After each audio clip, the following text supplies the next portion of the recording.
Good afternoon, Fargo. Fargo City Commissioner Tony Gehrig with your how I voted for the October 5th Fargo City Commission meeting on Facebook Live, on the website.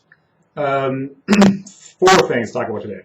One was Aldebaran got a pilot. So payment in lieu of taxes meaning they just don't pay taxes for a period of time. In this case, it's a long period of time. It equates to millions of dollars of taxes not being collected from this company.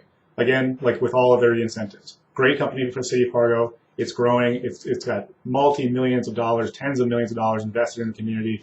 Great paying jobs, and they do a great job not only for the community but for the scientific community at large. So I'm very happy, and I thanked the owner or the CEO there for growing with Fargo. Of course, at the meeting, I asked him, "Would you do this expansion without the incentive?" And of course, like always, he said yes.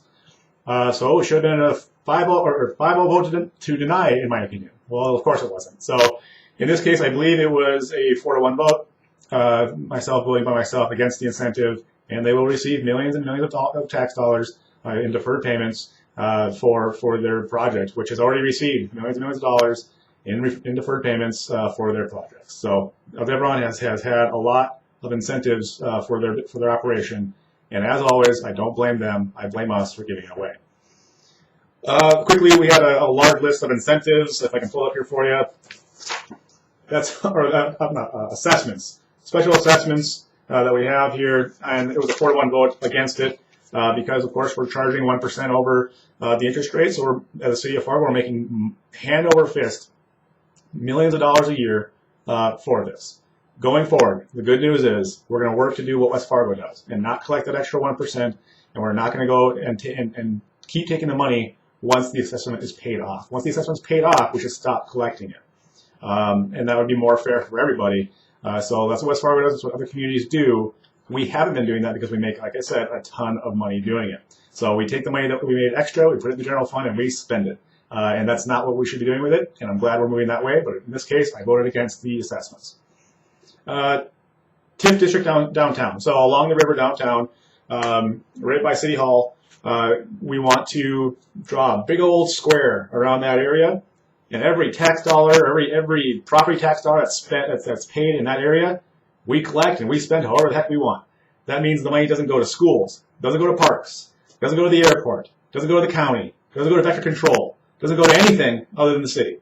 That's criminal. I mean, the schools wonder why they don't have enough money to pay their teachers more money. They wonder why they don't have enough money to create the new buildings. It's because we're robbing them blind. And the problem with that is that they're in on it. They don't ever vote against it. They have the power to pull their mills back and to charge their mills and not give it back to us. But they say they're not in the business of economic development. Well, yeah, you are, because we're using your mills to do it. And it's not a small amount. The school's mills are far more than ours. It's quadruple what we have. So when we take an incentive and we give it away, we're using their mills more than anybody else's, and they are silent on this. They're in on the scam, and they need to start hearing from you guys, and you need to tell them that they need to start voting against these things, because it's not up to the city commission to do that for them. And right now we're taking the heat on it, and then they should be the most. But we're still doing it. We're still passing these things, and so now it's a 4-1 vote. There's going to be a TIF district downstairs, so every property tax dollar that's spent down there is going to go to a pot of money, and we just get to spend it on whatever the heck we want to. And that's just not right. And it's going to be for economic development, but all we're doing is taxing you guys more. That's all we're doing. Flood protection for the Oak Grove area. Oak Grove, as everyone knows, floods terribly given their location. And so we are now buying out houses, and we are putting dikes and levees and flood walls in there. Proposal came for us to, so a wall costs more than a dike. Okay, to build a concrete wall, to have that engineered and put in costs many, many more dollars per foot, per inch, than it does to have a earthen levee or a dike put in and do the same job. So what Oak Grove wants and that area wants is more walls so they can have more of their houses remain, which is an understandable request. I wouldn't want to sell my house either. However, given the economics of it, we could buy out all those houses and build that dike for far cheaper than it would be to build a big old wall around Oak Grove.